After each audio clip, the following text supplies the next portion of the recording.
In my other videos, we have discussed how to work with Indian factories without a sourcing agent. Or if you need a buying agent or sourcing agent, then why do you need a sourcing agent or a buying agent? In this video, let's discuss how do you want to work with the buying agent or how you should work with the buying agent when you're dealing with Indian factories. I will divide into 3 by 3 T's. 3 things as T you should do and 3 things you should not do starting with T. What you should do first of all is trust their capabilities. That's the first T. Trust is the first thing which you need to ensure that you have on that sourcing agent or a buying agent. And for that, if you need resources, you need to get them interviewed. How do you shortlist them? I'm going to create another video for that. How do you select a good sourcing agent? What are the tools and resources you should use so that eventually you can trust your partner, your person, and accordingly place each and every information in their domain to make sure that they are able to serve you better. Trust is the first T. Second is the tactical info which you need to give. Once you have trusted your partner, they are your supply chain managers. They are your eyes and ears.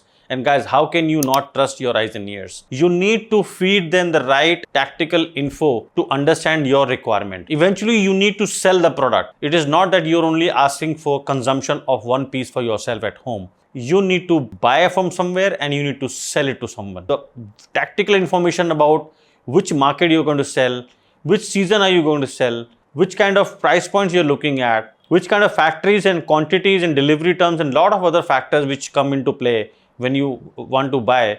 Those tactical informations are very, very important. For example, 2 days ago, we had a t-shirt query coming from one of the Amazon sellers. I kept on asking them for quantity, payment terms.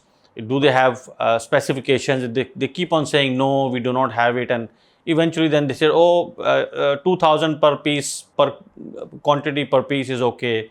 3 days went on and in numerous requests, finally, they came back saying, it's 7.5 ounce, 250 GSM, white basic t-shirt with small logo printing at the front, back with a larger print. Target is 2,000 pieces per size. There will be 4 sizes. So there was ton of information with the buyer available to them previously, and they lost 3 days just to give that info to their buying agent. And you're losing time because the buying agent is not going to finally pinpoint the right factory unless they have the tactical info for you. The third T would be treat as your team.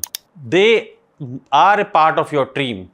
There would be certain things you might want not to share with them, but most of the things they will figure out themselves because they need to serve you. They will always be keen to know how you sell, where you sell, who are your customers, at what price points do you sell, how much when you do the back costing, at what price point they need to source the factory from, which kind of factory is the right factory for you, how is your temperament as a buyer.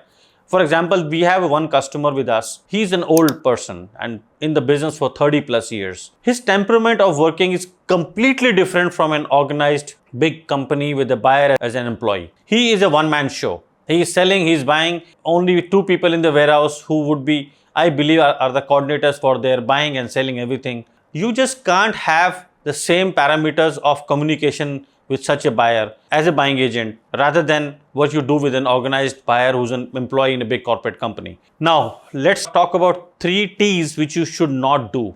Do not be tacit in your relationship. When I say tacit in your relationship, you should be transparent enough. Invite them to your office, to your warehouse, to your showrooms, or if you're visiting them in India, probably spend more time with them to understand them as a person and let them understand you as a person as well. Apart from few personal things which I don't think anybody would be interested into, do not hide any key information which you might have. Maybe some exporters might be contacting you for direct business, or they might be saying something bad about your buying agent. Guys, if the buying agent is bad and if it's coming from a factory which is not good and you have to have your gut feeling, you need to be very transparent and judge who's the right person.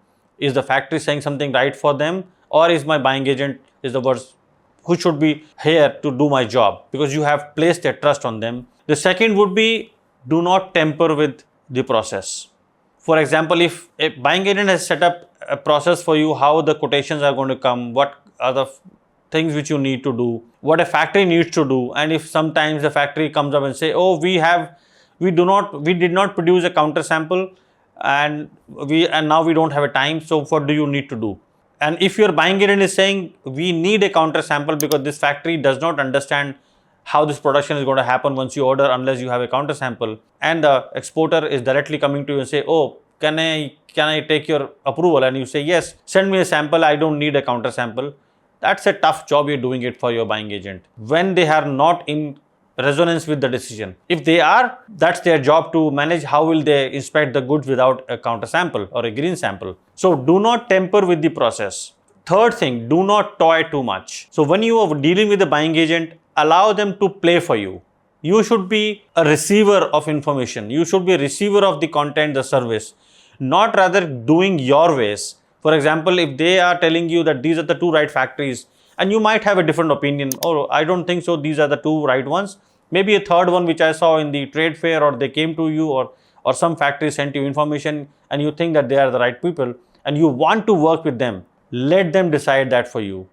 Lead them. They are your horses. Send them to the third factory and say, okay, guys, I feel that this is also a good factory for us. Why don't you guys go and check? So do not toy too much with the idea of doing something sitting here when you have a right trusted partner as your sourcing agent in that country to look for your interest. He's your loss prevention manager. They are, or we are, as I am a buying agent myself, we are here for you. We want to make sure that you do not end up with any kind of losses. So once you have something coming up to us, we are like your doctors, we are like your chartered accountants, we are the professional people managing your business or treating your business in a way that the minimum losses or even zero losses are happening to you. And if there are problems coming your way, how do we solve them before they come to you? Or if they have come to you, what could be the best solutions in front of you to manage your business professionally, grow your business, and have more growth and more profitable business while you are buying from India. Thank you very much.